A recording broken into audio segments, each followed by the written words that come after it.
To say a few words what neutron stars and black holes are first, then a few words about plasma physics, then a few words about why it is extreme around neutron stars and black holes, and to give you some sense of what kind of questions and problems we are working on in this field.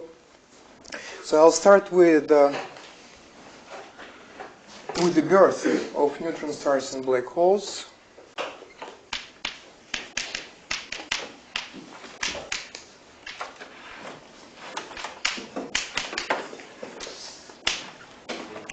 So they are born they are created by massive stars in the end of life of a massive star. Turns out that massive stars don't live very long. They burn their nuclear fuel very quickly, and then they collapse because they burn it all the way to the iron, most stable element, and then they collapse. And in this process, they create a compact remnant. So this is more than just collapse, because actually during the formation of the compact remnant, there is also an explosion. So in fact, what happens here is that you create, from part of the star, you create a compact remnant. The envelope of the star is ejected in an explosion. And this is what we call supernova explosion.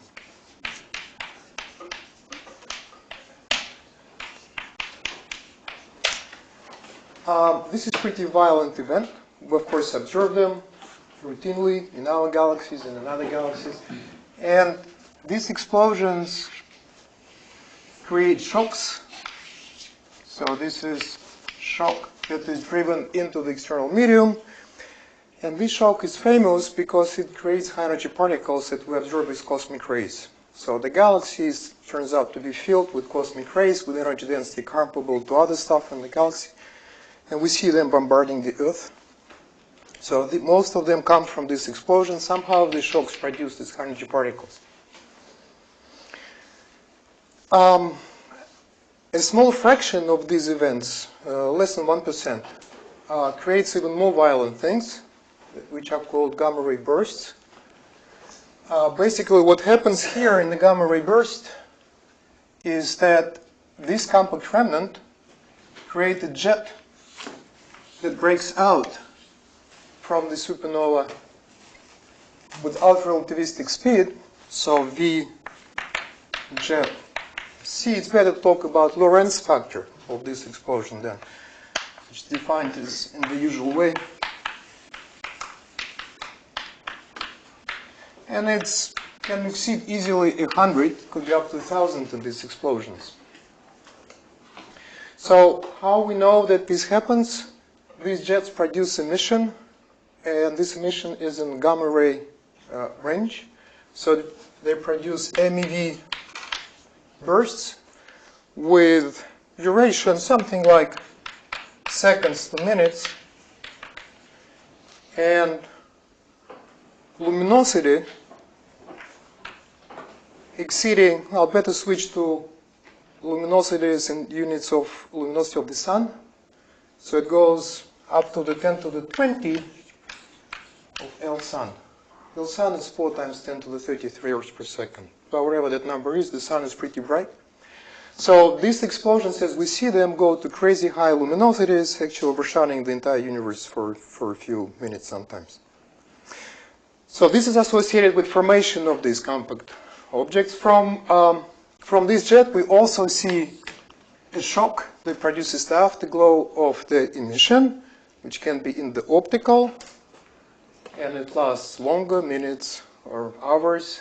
And sometimes you can see it with the naked eye if you are lucky enough to see the brightest one. It's rarely you can see. Yeah, you had a question.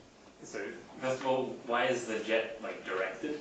And second of all, precisely. Do we see the burst only if we're in the direction of the jet, or maybe oblique? Right. So that's exactly what you want to understand in this problem. I think there is general agreement in this field that the the collimated ultra-relativistic explosion results from is a consequence of the angular momentum of the star. If it's high enough, it breaks this first symmetry easily. There is the funnel, preferred direction for the jet to escape. And it turns out to be related to the physics I'm going to describe later. What happens near this compact object in terms of plasma physics, and it's ultimately plasma physics phenomenon. I'll come back to that later. Okay? Why does it go in both directions? It does. I'm just lazy to. Okay. All right. Now, after all this gone, so it's short and violent phenomenon, formation. So sometimes it's a neutron star, sometimes it's a black hole, mostly set by the initial mass of the progenitor star. If it's above 8 but below 20 solar masses, then it's a neutron star. For high masses, it's a black hole remnant. Okay, what do you have after that? So these remnants.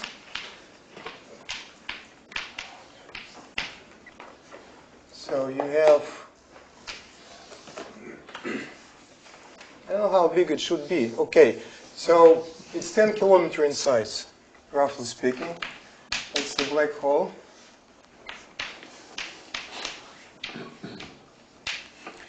Basically, by definition of the black hole, it's got, if you think of it classically, of course, it's a general relativistic object. If you think of it classically in terms of Newtonian gravitational potential, it's c squared. If you have a neutron star as a remnant, it also has radius of about 10 kilometers, less massive than the black hole. The black hole could be 10 solar masses, 5 solar masses, 15 solar masses. Neutron star would be typically 1.5 solar masses. Its gravitational potential is also relativistic, well, relativistic. It has a solid surface. It also has magnetic field, which it inherits from the star by compression, but also turns out that the remnant itself can generate, during the formation, it can generate much stronger fields that you would naively expect from collapse of the star. Which I think I'm not going to talk too much about, but it's one more topic for extreme plasma physics. How these fields, these strong fields, which we observe them go up to 10 to the 15th Gauss, how they're generated in the remnant, and then later how they evolve over time, because they gradually evolve after the formation of this object. The interesting part of this object, of course, is that it's very dense. Its density at the center approaches 10 to the 15th gram per centimeter cube, so it's like a little bit supernuclear density. And it is superfluid, and it is superconducting after it cools down a little bit.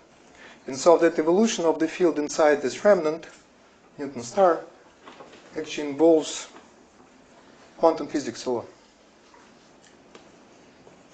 Okay. Now, what you would expect from this would be dead remnants. But in fact, what we see is not dead at all. In many cases, we see them as very bright sources. So what we know from 1970s, a kind of revolution in astronomy, in astrophysics, when the focus kind of almost shifted from normal stars, when the universe is filled mostly with stars.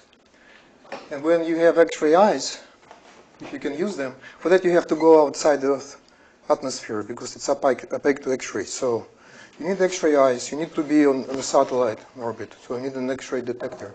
And then you see completely different universe than normal stars. It has much brighter sources than stars. They shine in X-rays up to 100 keV. And what are these sources? The sources are neutron stars and black holes.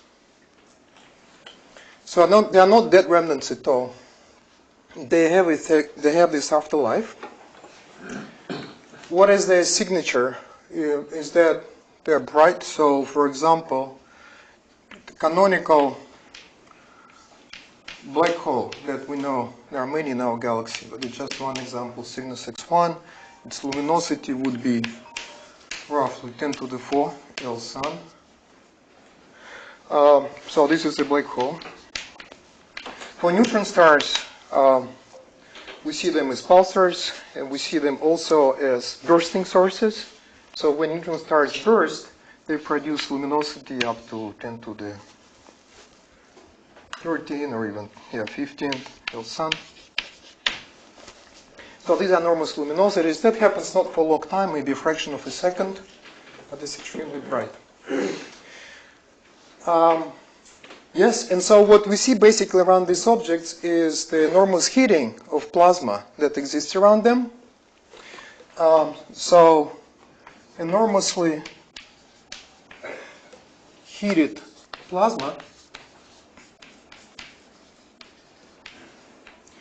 with non-thermal particles, non-thermal distributions, not Maxwellian. Hard X-ray emission, not just X-rays, but sometimes gamma rays. And this is what we routinely see after we got the capabilities to see that from the 1970s. Okay. There is another variety of black holes which are much more massive than those produced in stellar collapse. Those we find in centers of galaxies. They show similar things, but they can be much more massive. Instead of 10 solar masses, they go up to billion. Our own galaxy contains 4 million solar mass black hole. It's kind of dormant, but in other galaxies they can be much brighter. So there are these supermassive black holes as well. Supermassive means up to millions to billions. M up to 10 to the 9th solar mass. M sun. So M sun is 2 times 10 to the 33 grams, if you want to know in CGS. Okay, so now what is going on there? For black hole, the basic picture would be like this. So you have a black hole. If it's alone, it's really black and it's a hole, it doesn't do much. But if it has a source of gas, if it has and sometimes black holes live with a companion, and then if there is a donor star, which is close enough, this black hole turns out to be capable to pull out a stream of gas, which begins to orbit it and makes it all the way to the black hole in this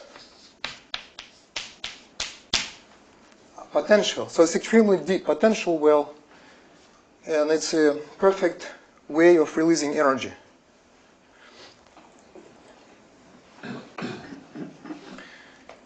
Okay, so this process, now how can you address the problem of, the fact that this kind of machines produce this activity with no thermal X-rays and everything? So first of all, luminosity you would write as how much mass the object accretes per unit time, let's call it m dot, grams per second, times this potential. Well, there may be a prefactor of 0.1 to 0.4, something like that, but it's kind of a number. So somehow the gas should be able to spiral in. For that you need dissipation, friction, and you need to transport its originally large angular momentum outward while the mass flows inward. There are two processes happening at the same time. And it looks like a fluid dynamics problem, because what else would it be? Okay, so I need to talk a little bit about fluid dynamics, or what we call hydrodynamics. And maybe the best question to focus on would be, how can you quickly heat a gas? You can do it in two ways. So one, you can stir turbulence, and two, you can launch shocks. So let me write down, if we talk about hydrodynamics, I think I should write down the equation for, let's say, normal relativistic hydrodynamics. It's going to be acceleration of a gas element, basically second Newton's law for gas element. There is a force that comes from gradient of pressure inside the gas. Rho is mass density of the gas. And there is a viscous term. This is viscosity coefficient. This is Laplacian of velocity field in the gas. So that's called Navier-Stokes equation. So This system supports waves. It's a continuum mechanics. It supports sound waves. If you put it in a gravitational field, besides sound waves, it can support more kind of waves, like gravity waves, internal gravity waves, we call. If you look at it and if you make the gas rotate, there will be yet another force, Coriolis force, if you go on the rotating frame. The more forces you get, the more waves you can get, basically. So there will be inertial wave, so-called. But anyway, so the basic wave propagating in this medium would be sound wave. There are also instabilities in these fluid systems, depending on how you set up the initial condition. One famous instability would be shear, Kelvin-Helmholtz instability, what they call. So if you have shear velocity depending on vertical coordinate, so it's increasing along the z coordinate. So you have the shear of velocity, then the system can be easily unstable. It turns out if you exaggerate things and you create a system like that, oppositely directing, it tries to break up in vortices. And we observe it in the atmosphere. Of course, hydrodynamics is what describes the natural phenomenon that we know from childhood, right? So this is the oceans, the atmosphere. Actually, most of the physics that we know, natural phenomena, are dealt with this kind of classical physics. Okay, there are other instabilities, like relativity, if you put it in a gravitational field, etc.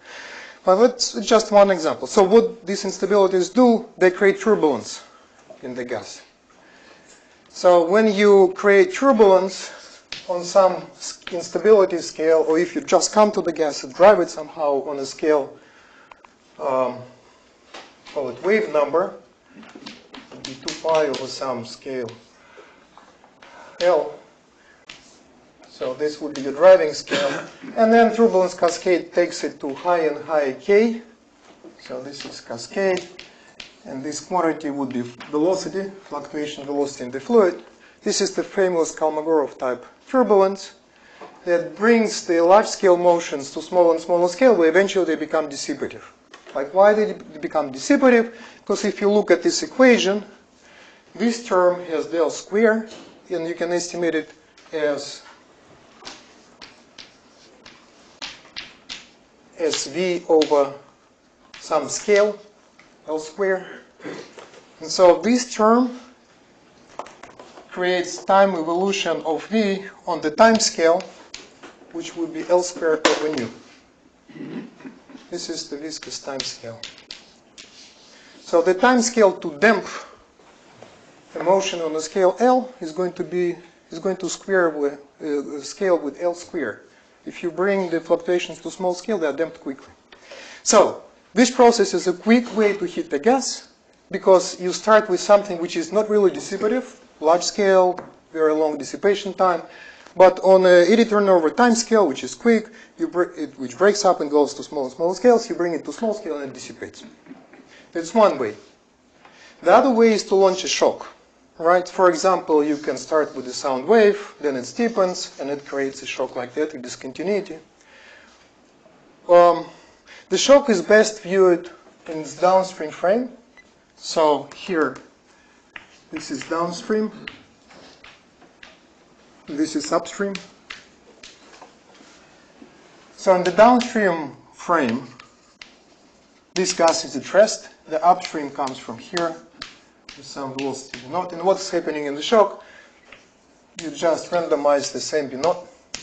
And now this gas is hot. This is cold, regular motion, and this is hot gas with the same energy per particle. So this is what shocks do in fluid dynamics. There is a narrow shock front here, which has thickness comparable to the scale it takes these particles to collide with the downstream. So it's like rain going into the pond, thermalizing into fluid. Okay. So in both cases, what the system does to do quick heating, so this is very quick heating of the gas, right? It's being heated on the shock crossing time. In both cases, what the system does, it brings large scale perturbation to smaller scales where it becomes dissipative. It's good, but it's certainly not enough for black holes in Newton's terms. So when you apply this well-established hydrodynamics to the system, the first thing you discover is that this disk, accretion disk, which basically made of gas sitting on Keplerian orbits, rotating with angular velocity defined by the mass of the black hole, gravitational constant, and radius cube here. This is radius, like it's rotating differentially. There is shear. You would think there is an instability which generates small and smaller motions. In fact, it doesn't happen. Because the whole thing is rotating, there is additional Coriolis force, and it turns out that this fluid with Keplerian rotation is stable. And it doesn't create turbulence in the disk. So this channel does not quite work. If you try to apply this picture of fluid dynamic shock to, let's say, the explosions that I started to talk about here in the beginning, to supernova shock or gamma ray bursts, external shocks, it doesn't work either, because particles don't collide. It turns out when you fluid dynamics is defined by the fact that particles can collide quickly and they behave collectively because of frequent collisions. But in fact, when you look at actual densities around this explosive environment, the densities are so low the particles don't collide with each other. And so this thing doesn't seem to work either. So then you have to remember that actually this fluid is ionized. So it's actually made of plasma. Okay, so what is plasma? Plasma is basically ionized medium, right, as we know. There are ions and electrons, and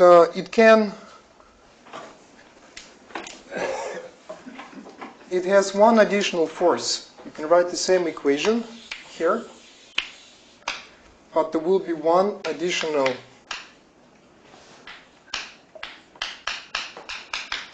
force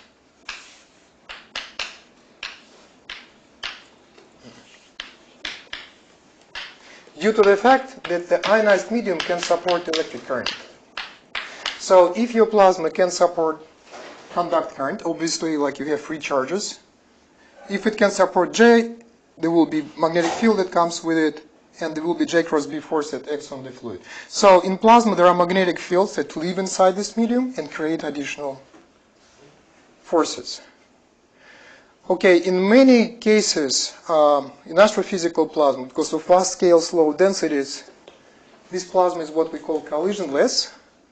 So the usual collisions between particles are not important, and it's a very good conductor. So you can write the electric field in the fluid frame and equate it to 0. Well, strictly speaking, there is a Lorentz factor of the fluid, but let me just neglect it here. It's just field transformation to the fluid rest frame. So if your fluid is a very good conductor, then its electric field vanishes in the fluid frame. And then from Maxwell equation, or induction equation, if you just plug in this electric field here, you find immediately that the magnetic field is directly, evolution of the magnetic field is directly related to the velocity of the fluid. The physical picture, which is sometimes formulated as Alfvén theorem in this picture, basically states that this equation is equivalent to the magnetic field lines being frozen into the plasma and advected with its motions. Okay, so there is this new agent which creates forces. J becomes just a secondary thing, it's just curl B. It's not independent variable. So all you need to know about the magnetized fluid is how it moves, and then you know how magnetic field evolves. All right, now yes, so you have this picture that you can explore a little more, and then you can explore the waves that it can support. It turns out that this J cross B term can be written as a sum of two, sum of magnetic pressure and magnetic tension. The interesting part is that you can think of this magnetic field being frozen into the fluid as strings that are advected by the fluid. And these strings have tension. That tension is B squared over 4 pi, the effective tension. If you have tension in the strings support waves, and this wave velocity is called Alfvén speed. is simply tension divided by mass density is normal for strings. So this fluid supports these additional waves, and there is, most importantly, this additional agent that changes the character of the theory. Okay, now you can come back to this problem and ask what happens here if you recall that this is ionized gas. Yeah? What is the temperature scale of this plasma? Sorry? What is the scale, temperature scale of this? Temperature of that plasma. So it's typically about 1 keV, depends on the object. Sometimes it goes to, it varies from a fraction of keV to MeV. The brighter the object is, the higher the temperature is, roughly speaking. They are very hot. They're producing X-rays. Yeah. Right. So you come back to this system, and then you discover that there is an instability that you missed with the fluid dynamics, and this is the famous magneto-rotational instability. If you look from above at this disk, it's in Keplerian rotation, and now there is a small seed field that connects two parts of the disk. This is on the inner, more faster rotating orbit, gas element. This rotates slower, but this has lower angular momentum. So this has lower angular momentum and faster rotation velocity, omega, this other way around. So if you connect them with, let's say, a spring, a magnetic field line, which is initially weak, you will try to extract angular momentum from this thing, and it will go to lower orbit and will rotate even faster. And this goes to here, because you extract angular momentum, you push it effectively outward, it will rotate slower, and you keep stretching the string. This is magneto-rotational instability, which will keep amplifying this initially small magnetic field exponentially. So how you formulate, of course, these instabilities mathematically? So I'm using this qualitative language.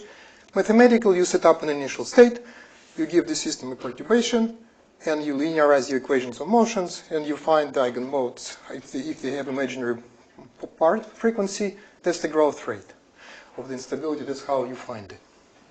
Okay, so what happens next? Nonlinear outcome of this instability is what started with dedicated numerical simulations, supercomputers with GPUs now, and what is found in these simulations is that you do generate fields by this magneto-rotational instability, and then the disk becomes turbulent and dissipative in that sense. The energy flows from large scale to small scales and they dissipate. And another thing that happens, a big nonlinear outcome, at least in some cases, that you feed the black hole with magnetic flux, and now your black hole, if this is viewed from the side, this disk here, it turns out that you thread the black hole with magnetic field in the end, and if the black hole is rotating, and remember magnetic fields are like strings, if you give some twist to these magnetic field lines, and you won't launch effectively pointing flux along this axis. So what you create here is a jet, which is magnetically dominated, which we see in virtually, all types of these objects. We see them frequently in black holes and sometimes even in neutron stars. There is a jet created by the central region of the disk, the black hole itself. Another thing that you find from plasma physics is the shock theory. So yes, in hydrodynamics collisions, literally collisions between particles are not efficient, but if you look at it now from the plasma physics context, there is a new instability, which now acts on much smaller scales. To explain that, I should introduce one more aspect of the plasma behavior. This is what we call magnetohydrodynamics. Here is described by this extra force. In addition, you have kinetic phenomena which act on much smaller scales. To understand the presence of that scale, it's good to look at a simple problem when you have an ionized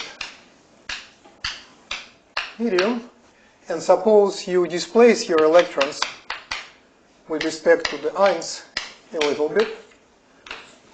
So you have here negative charge, surface charge sigma, and here you have plus sigma. So you displace electrons a little bit with respect to the ions. What happens then? You have electric field, right? And this electric field is going to be simply the charge of the electron times density times this displacement delta. And this electric field will pull back the electrons. So what you find then, the electrons will begin to oscillate. So that displacement will satisfy oscillator equation. So if you try to separate charges, negative charges from positive, there will be restoring force which would like to make plasma neutral. You know the displacement, you know the force proportional to the displacement. Of course, you can find the frequency of the oscillation. So what is that frequency?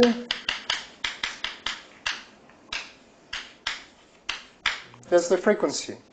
If you write, let's say, this is in radians per second, right? So if you write this quantity and try to relate it numerically, it will be something like 10 to the 14 is proportional to the density of the electron squared, okay, hertz. It's enormous, so it's very quick. Plasma doesn't like to become non-neutral. What it tells you, there is a bunch of phenomena on very short time scales. 10 to the minus 14 for this density normalized, I forgot right here, 10 to the 20. So it scales with density. I took just an example of 10 to the 20. That's in this room, let's say, roughly speaking.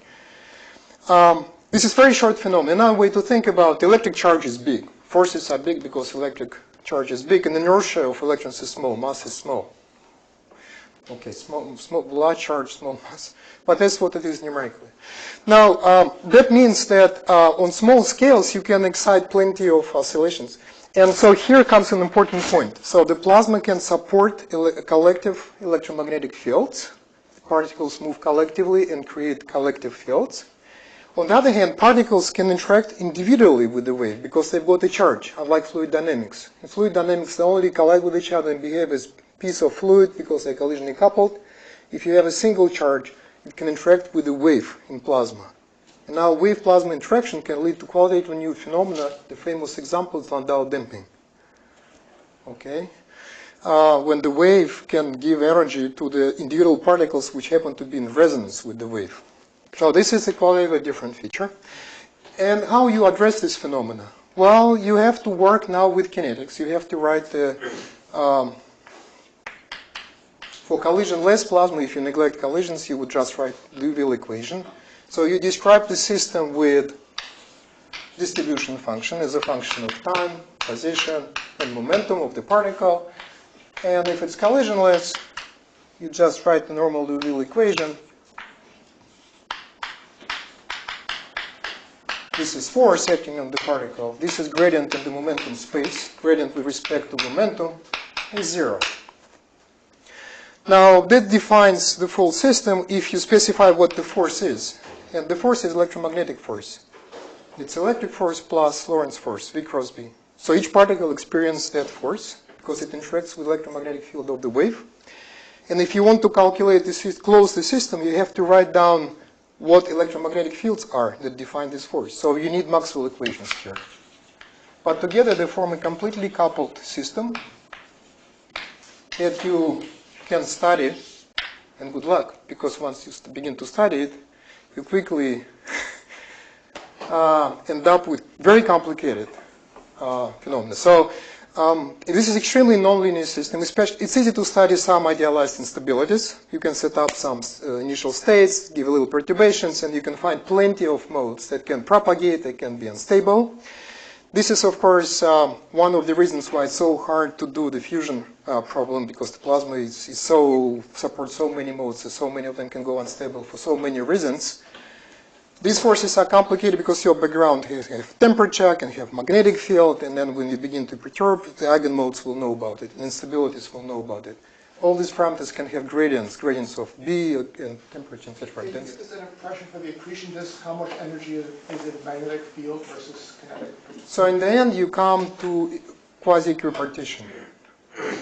It's the most natural expectation, and then turns out to be right. So once you start an instability, you wait for it to develop until it begins to feedback on your original source of instability, which is in this case is relative motion in the disk. In other words, kinetic energy of the gas comes in rough equipartition with the magnetic fields that you generate.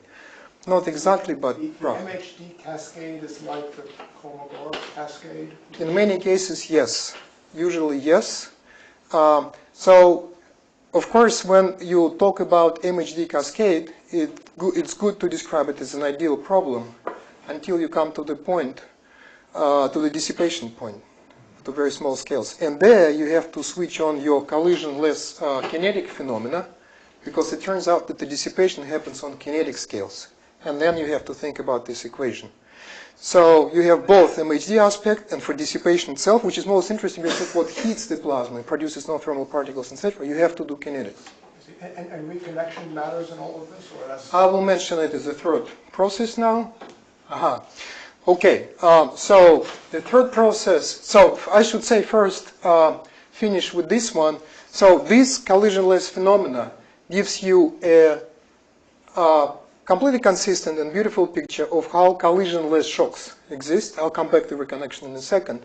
Because there is an instability that happens here. So it's easy to understand if you just idealize the problem a little bit. If you take, let's say, plus charges flowing this way, and there is neutralizing negative charge, for example, so there is like two streaming through other charge, then it turns out that the system becomes very quickly unstable on this plasma time scale with the ion mass, not electron. It's a little detail. Why it becomes unstable? Imagine you have a little perturbation, magnetic field, which varies, which goes out of the plane or into the plane, out of the plane here, and it varies like a wave in this perpendicular direction. What does it do to these flowing particles? It deflects it this way and this way. And now you create electric current, right? You have a filamentation. It's initially uniform flow, but it becomes concentrated. And this electric current, due to this small seed magnetic field, feeds back on the magnetic field. So you see current, so it amplifies the pre-existing magnetic field. You have exponential growth of the field. And it happens on the time scale omega p taken with the mass of the charge. So this is what basically happens when you launch the shocks here. You have very low density plasma. You try to launch the shock. The plasma tries to counter stream.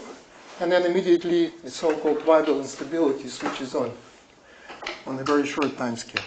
Another thing that it does for you is that it generates turbulence around the shock. So you create the shock front. So that shock front created here has the microscopic skin depth scale, right? So it's roughly here. Front is going to be C over omega p with ion mass. This expression, but with ion mass instead of electron. But it's very high frequency, which means a very small scale. And so what these particles are doing here, they come to this downstream, they feel this incoming plasma that tries to flow against them.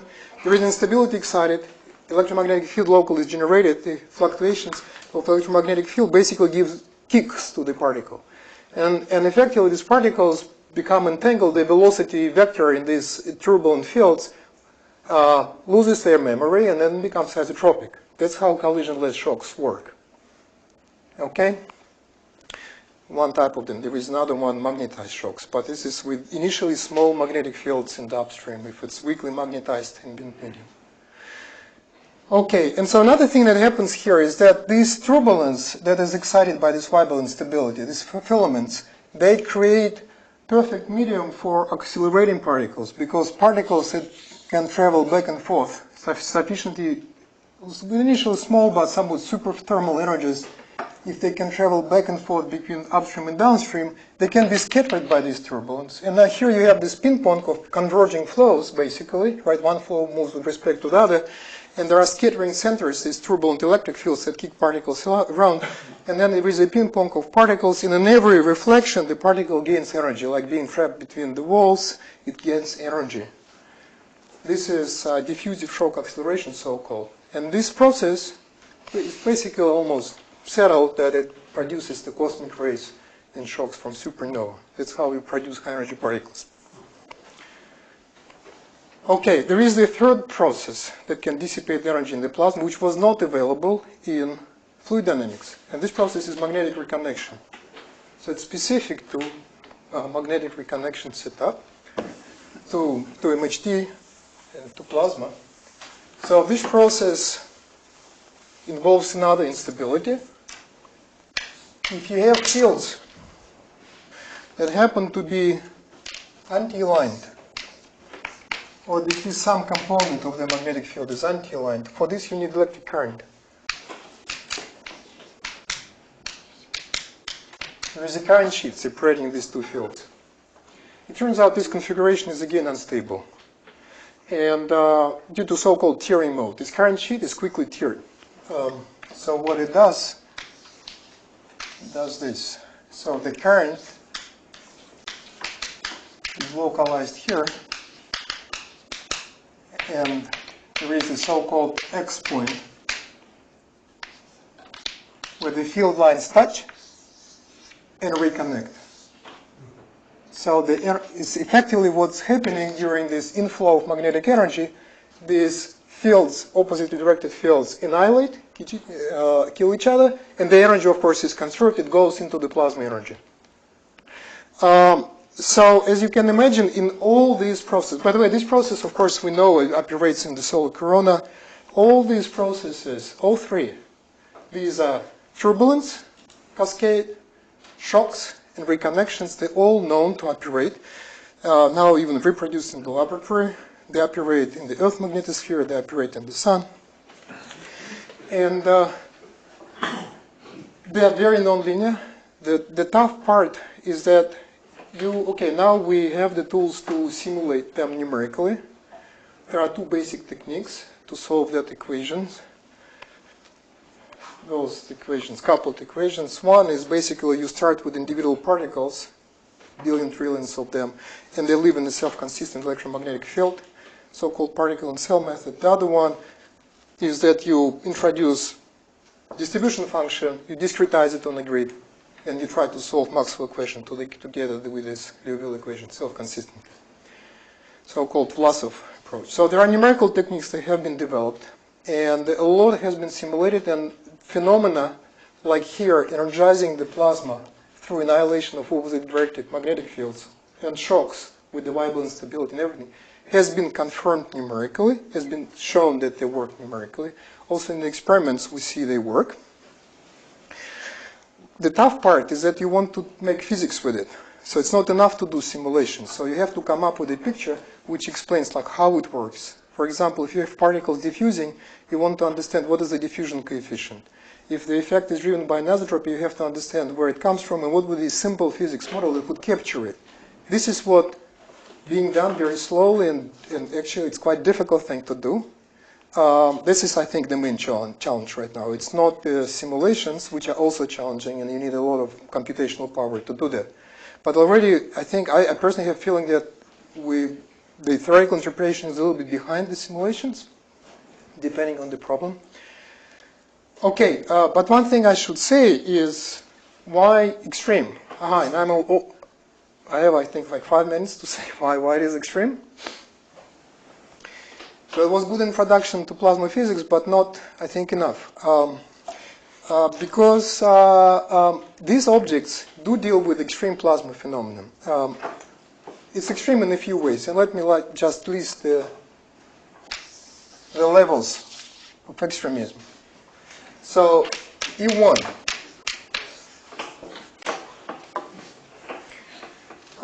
Well, there is E0, but let me skip it. Obviously, the plasma is going to be relativistic. The particles can get very high Lorentz factors in this business, because even fluid can move with high Lorentz factors. So the first level would be the plasma. The objects like Newton stars have so strong magnetic fields and so little plasma around them that they may be charge-starved. So you can have a Newton star, you can have magnetosphere, and suppose there is some curl B here.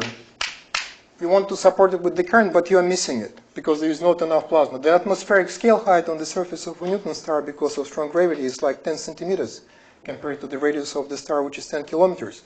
Naively, you would say no plasma here. So what actually is happening is that if you need electric current to support this curl B, it's going to be produced. Which process will produce it? It's a discharge. And so what you have is a continual lightning that is going on around the Newton star. And it's done in simulations beautifully now, seen in the global models. Okay, this process basically, it releases energy. This is how pulsars work.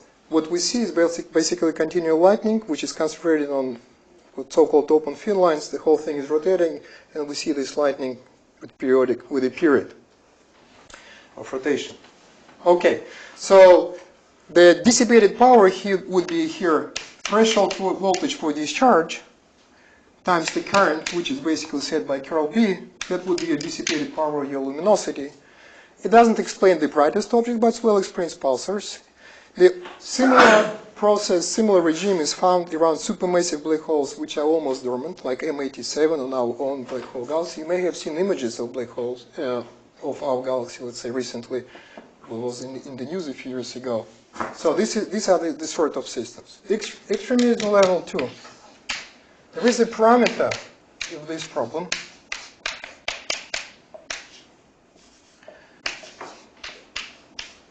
Mass density, rest mass density of the system, magnetic field of the system. It is much greater than 1, which means that alpha velocity that I introduced here at some point, MHD, I'm sure it was somewhere here. Oh, it was erased, it got erased. But that velocity was alpha square was this. Tension of the field divided by mass density. If you normalize to c squared, that would be the expression. So you cannot go above speed of light. So what do you need to do here? You need to add the effective inertia of the field. And of course you show this rigorously, but if you do just physics intuition guess, you would be okay. You need to do this. The effective energy of the field basically times 2 divided by c squared is effective inertial mass.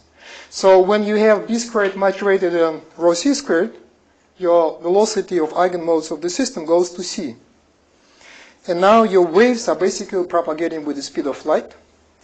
And all the phenomena becomes in a way simple, but in a way more complicated. So you can even define the limit of this thing going to infinity. And this is so-called force-free electrodynamics. Basically what this limit states is that I don't care anymore about momentum and energy carried by the plasma. All the energy and momentum stays in the electromagnetic field.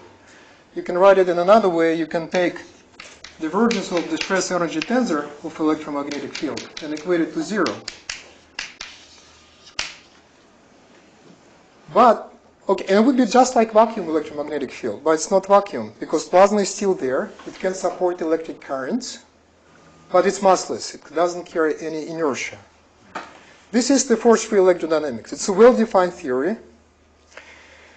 The only problem with it, it's reckless. Fields do live in this closed in this state around black holes in Newton stars.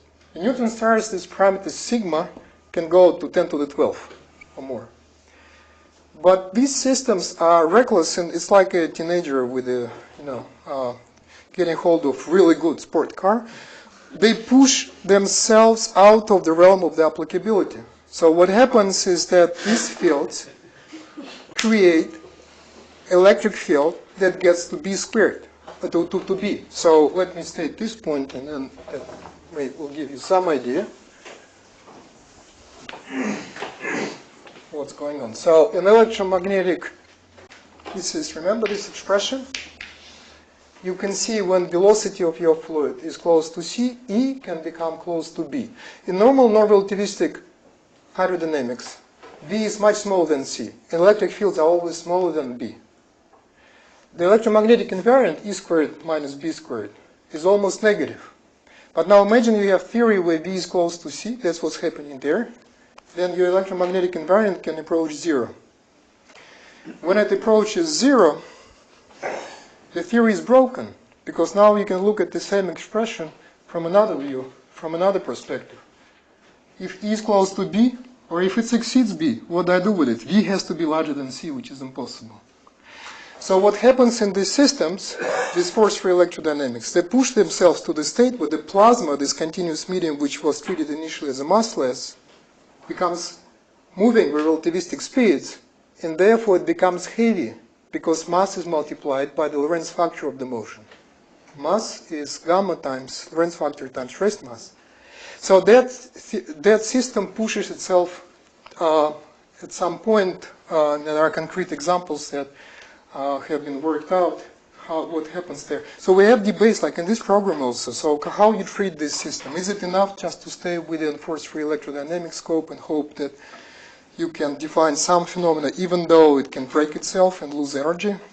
I think that should be done. What should be done, and that's what we're trying to do actually, is to do finite sigma calculations and then see what happens at very large sigma, but finite sigma. So you leave the degeneracy. And then you see what happens. So one example is that when you take a neutron star, you have a magnetosphere around it, and you launch a little compressive perturbation, which propagates with the speed of light in this theory. And then, but with finite sigma, what you find is it steepens into shock. It's a recent result, just a few years old, that in fact this shock is actually, before people actually thought that the wave would just go through and escape like in vacuum, but in fact it steepens into a shock. And that shock has a huge Lorentz factor, so it's actually the strongest shocks in the universe, shocks around neutron stars. The Lorentz factor in that shock is going to be roughly, see your omega frequency of the wave that you launch compressive wave. Scale of the system, let's say radius, times that parameter sigma. So if you have sigma of 10 to the 10th, you can imagine what Lorentz factor of that shock will be. So this is one example how the system can go extreme. And to finish, so with other levels of extreme, without explaining them, so let me just write them. E3.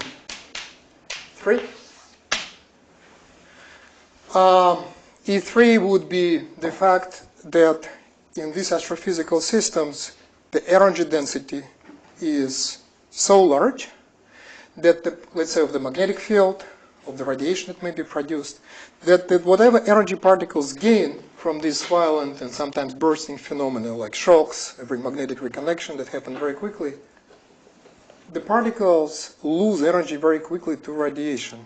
And so, for example, you have magnetic reconnection, magnetic energy converts to particles, particles don't keep it, they give it away immediately to radiation. And the heat capacity of the system is dominated by photons, it turns out normally. Which means that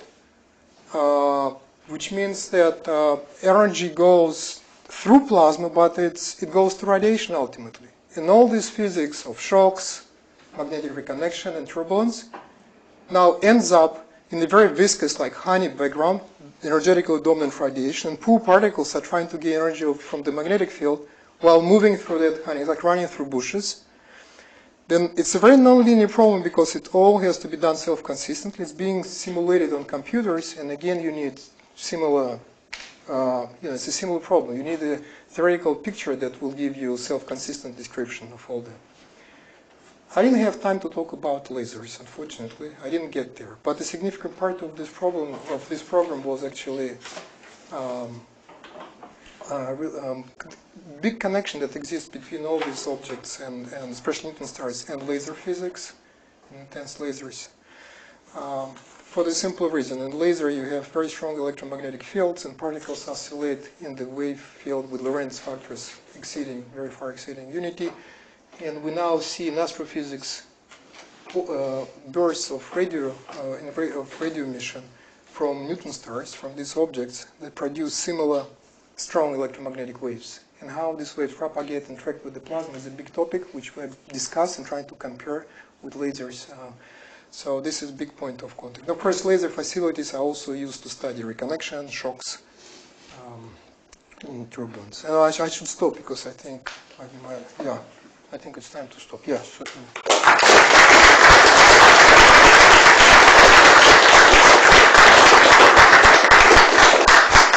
Thank you for a terrific talk. We have a few minutes for questions. So could you say more about this, like pulsars by lightning that you were saying about? Like, why does it rotate? Why does it rotate? So the simple picture is the following. So you have a star which is rotating with period like second, sometimes even milliseconds. It's got magnetic field. Remember, field lines are frozen. They live inside good conductors. Neutron star, neutron It's a very good conductor. It's not neutrons, but there is 10% inside neutron stars of electrons and protons, and they conduct like very well. So it's a very good conductor. The magnetic field is frozen. It leaves it inside this, and then so when the conductor is rotating, it drags the field lines with it. So you form this co-rotating magnetosphere, but some field lines that extend sufficiently far from the star, they are trying to co-rotate with so-called light cylinder, with the rotation speed with the speed of light. So c divided by omega rotation velocity, that's the light cylinder radius. The field lines that extend that far, they cannot co-rotate, and these are the field lines that carry curl B, it turns out. This is where this current is flowing. So when you have this current, you need to supply plasma to carry it, and that's done by the self-consistent discharge. The discharge works like that. You have some seed particle, let's say lifted from the surface. It's accelerated by the electric field induced by the rotation, B cross B induction, if you like. And then this electric field quickly gets the particle to so high Lorentz factors that it begins to radiate photons because it moves along, it turns out, along the magnetic field line, which is curved. And these emitted photons convert to pairs. So this is the discharge mechanism that works in pulsars. And a similar mechanism turns out to work also around black holes in some cases. So I don't know if I'm answering like your question. So these open field lines generate X-rays, non-thermal X-rays, because this process of discharge, it comes with X-ray emission, gamma ray emission, and radio emission, it turns out. That's the part that I didn't have time to talk about, but another amazing feature of these objects, especially neutron stars, is that they produce coherent radio emission of enormous strength. In pulsars, we know primarily in discovery it is radio pulses. There is a coherent mechanism which is now relatively well understood. That comes from these open field lines that connect to the light cylinder. And there is this fast radio bursts that produce coherent radio emission, which is 12, 14 orders of magnitude brighter than the pulses, which is completely crazy and unexpected discovery just 10 years ago or so. Yes. Yeah. You mentioned superfluidity and superconductivity in neutron stars. Does that play any role in these calculations? It does play a role for the evolution of the. It's not a level of extremism that I would roughly say there are 6, maybe 7 of E's here. So that would be number 5 maybe, or 6. Right? It's extreme. Why? Because when you have magnetic field in a superconductor, and it's usually type 2 superconductor, so it's quantized in flux tubes, there are still processes that try to get rid of this field. If you think of what magnetic field would like to do in a conductor, or anywhere, if you have a chunk of magnetic energy, what does it want to do? It wants to expand. If the poor field is trapped inside the neutron star, for whatever reason, okay, it has to stay there. But if you now have neutron background, and you have electron, protons, and magnetic fields which are coupled electromagnetically, the magnetic field can be sly enough to talk electrons and protons into moving with respect to the neutrons which define the neutron star, and in that way it can begin to evolve. So that evolution of electron, proton, and magnetic field mixture relative to the neutron background, you can call it ambipolar diffusion, is changed when you have superconductor, because these magnetic field lines are now flux tubes. They have different tension, effective tension, etc. And then the questions that can come up, like how quickly do they move with respect to the neutron background in this. Also, superfluidity means that protons, superconductivity means protons are superfluid, but also neutrons are superfluid, and you have to think about how the system evolves. We observe this evolution. We're sure there is an evolution, and there's a big effort try to simulate it on the computer, but even bigger effort try to understand how that system evolves, what are the time scales of evolution, and what might come out of it. Any more questions? Well, let's thank Andrei again.